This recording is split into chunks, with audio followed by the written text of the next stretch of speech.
They were 5 brothers from Gary, Indiana, and in the late 1960s they looked like kids playing dress-up in matching suits. But they were building a global music empire before most of them were old enough to drive. In 2026, the story hits differently. 3 brothers remain, and 2 are remembered forever, while their sound still echoes across every generation. 1. Jackie Jackson, the Glue Brother.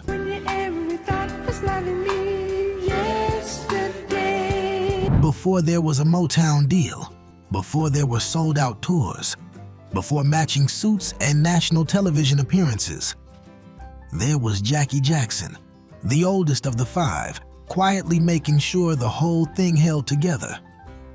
Born Sigmund Esco Jackson on May 4, 1951 in Gary, Indiana, Jackie was the firstborn of the original lineup, and that matters more than casual fans often realize. When you are the oldest brother in a performing group, you are not just a vocalist. You are the one setting the tone in rehearsals.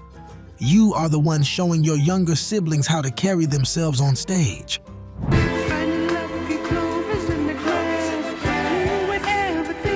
You are the first face audiences see when 5 brothers walk out together. And you are the one the press looks to when they want a composed, polished answer between songs.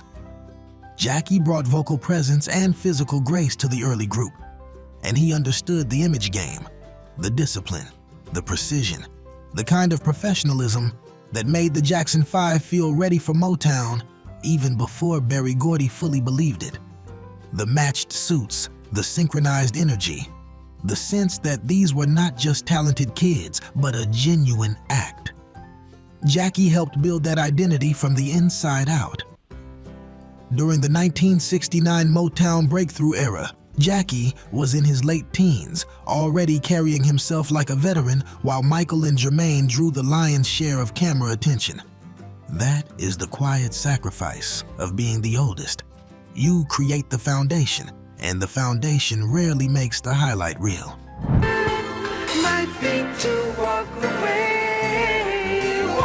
As of February 2026, Jackie is turning 75 this May. He has spent the decades since the Jackson 5's peak years serving as one of the family's most consistent public representatives, appearing at tributes, speaking about Michael's legacy, and keeping the group's history alive in the public conversation.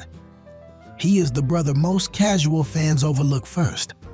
That is precisely why he deserves to be remembered better. 2. Tito Jackson, the musical backbone. Cause this ain't no deja vu. This love is a real. Every great group has someone who makes the whole machine run without ever standing in the spotlight. For the Jackson 5, that person was Tito. Toriano Adderall Jackson was born on October 15, 1953 in Gary, Indiana. He was the guitarist, the real musician in a group that would eventually be packaged into a polished pop act by the Motown machine. But before the machine got involved, before the choreography coaches and the image consultants, there were the Jackson kids rehearsing in their family home. And Tito was the one with the instrument in his hands. The story goes that Joe Jackson discovered Tito secretly playing his guitar, a guitar the children were not supposed to touch, and rather than punishing him, recognized what he was hearing. Feeling like we've been here.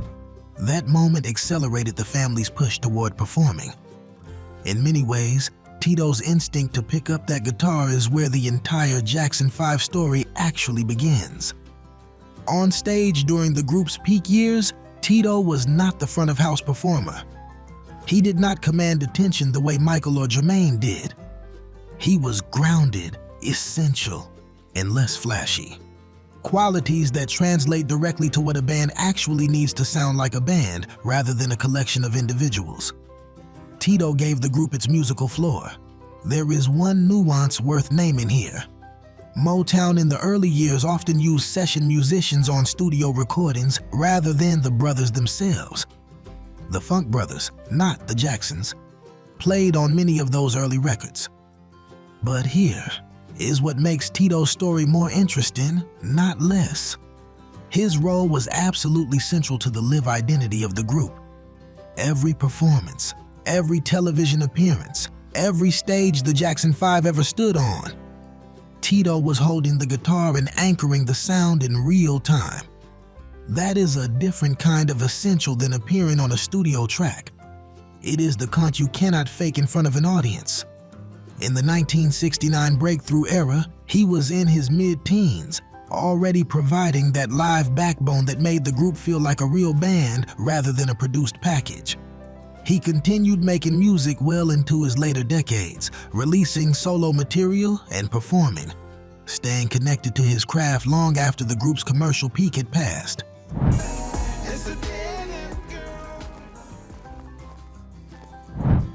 Tito Jackson passed away on September 15, 2024 at the age of 70. He would have turned 70 in October 2026. He had been actively performing in the months before his death, which is who Tito was. Still playing, still showing up, still contributing. He was quiet, essential, and deeply underrated. The Jackson 5 did not just sing, they played, and Tito made that possible. Quick pause. If you've made it this far, you already know this channel goes deeper than the highlight reel. Hit like, subscribe, and ring the bell so you never miss a drop. Because after Tito, we get to the brother who almost shared the spotlight with Michael before history changed everything. 3. Jermaine Jackson, the forgotten co-star. I don't mind. Here is something the mainstream narrative almost never tells you. In the earliest days of the Jackson 5, Jermaine was not a background figure. He was a frontline star. Jermaine Jackson was born on December 11, 1954. He played bass and served as one of the group's 2 key vocalists alongside Michael during the Motown rise. When people picture the Jackson 5 in their heads, they usually picture Michael front and center with 4 brothers blurred behind him. But watch the early footage. Watch the Sullivan appearances and the early TV performances. Jermaine is right there, a teen idol presence, polished, charismatic, and vocally essential to the group's identity. It's a long goodbye, close the door. When I Want You Back was released in October 1969, Jermaine was 14, turning 15 just 2 months later on December 11th. He had the look, the voice, and the stage command to carry his own moment. He was not standing behind Michael. He was standing beside him. And that distinction matters enormously when you are trying to understand what the Jackson 5 actually were before the solo career rewrote the story. Jermaine's later history, his decision to stay with Motown when the brothers moved to Epic Records, his own solo recordings, his continued public presence throughout the decades, is the story of a man who spent 50 years living in the shadow of one of the most famous humans who ever lived, and who somehow kept his own identity intact through all of it.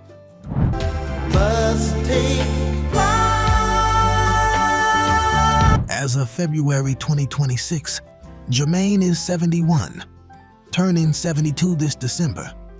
He is one of the 3 surviving original members, and he remains one of the most publicly recognizable voices in the family's ongoing story. Every interview he gives, every tribute performance he attends, he is carrying something forward that the world would otherwise slowly forget. The version of the Jackson 5 where Jermaine mattered just as much as Michael. He was the forgotten co-star of the early group. He deserves that credit. 4. Marlon Jackson, the performance engine. You are again there. Let's stop fool. You can have the best vocals in the world. You can have the best musicians. But if nobody knows how to move, the whole thing falls flat on television. Marlon Jackson made sure the Jackson 5 never had that problem. Marlon David Jackson was born on March 12, 1957 in Gary, Indiana. He was the choreography, the rhythm, the synchronization, the visual precision that made the group explode the moment they hit the screen. When audiences across America watched the Jackson 5 perform for the first time, they did not just hear something extraordinary. They saw something extraordinary. Don't go nowhere, baby. baby. Five brothers moving together like a single organism, every count exact, every transition clean. That does not happen by accident. It happens because someone has the movement instincts to drive it. Marlon was about a year and a half older than Michael, born March 1957 to Michael's August 1958, which gave their pairing an electric visual chemistry on stage. They mirrored each other in ways that looked effortless, but were the product of serious work. Michael may have been the more explosive performer, but Marlon was the frame that made Michael's moments land with full impact. Without the precision of the group behind him, Michael's individual genius would have had less contrast to shine against. During the 1969 breakthrough era, Marlon was around 12 years old, already fully committed to the physical demands of professional performance at an age when most kids are still figuring out how to sit still.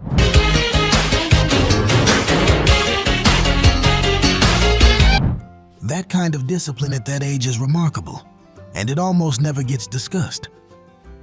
As of February 2026, Marlon is 68, turning 69 in just a few weeks this March. He remains one of the 3 surviving originals and one of the most undercredited members in mainstream retrospectives. When people talk about what made the Jackson 5 special, they talk about Michael. They talk about the music. They should also be talking about the movement. They should be talking about Marlon, Michael Jackson, the face who became the legend. Gotta straighten up your act and boogie down. If you can't... There is almost nothing left to say about Michael Jackson that has not already been said. And yet, it still needs to be said in this context, because Michael did not come from nowhere. He came from a group. He came from these brothers. And understanding what the Jackson 5 were requires placing Michael back inside the collective story before he became the solo phenomenon the whole world knows. Michael Joseph Jackson was born on August 29, 1958, in Gary, Indiana. He was the youngest of the original 5 and the immediate breakout. When the Jackson 5 hit the Motown stage in 1969, Michael was 10, maybe 11. And he sang like a grown man and moved like nobody had ever taught him how to stop. 'Cause we're the party people night and day. The combination was so far outside what audiences expected that the reaction was closer to shock than applause. What often gets lost is how much the group made Michael possible in those earliest years.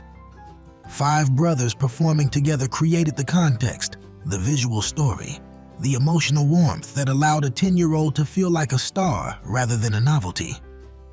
Michael was extraordinary. He was also supported. Both things are true, and neither cancels out the other. His later solo career, Off the Wall, Thriller, Bad Dangerous, redefined what popular music and performance could be on a global scale. There is not a serious argument to be made that any solo artist in the rock and roll era had more cultural impact. But in 2026, what strikes hardest about Michael is how young he was when it all began, and how the child in those matching suits was already doing something that would shape music for the next half-century.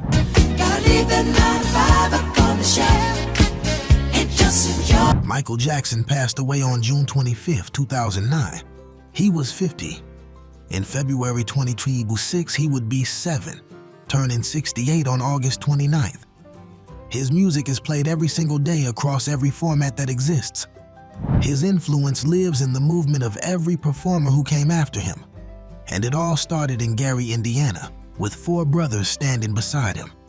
If the Jackson 5 story got you thinking about what happens to legendary groups when time catches up, we have a video dropping next that picks up exactly where this one leaves off. Some of the biggest names in R&B finally called it in 2026, and the stories behind those goodbyes are worth every minute. Like, subscribe, and we'll see you there. What's this? YouTube.com. Watch. VC's BJPY ID Koik.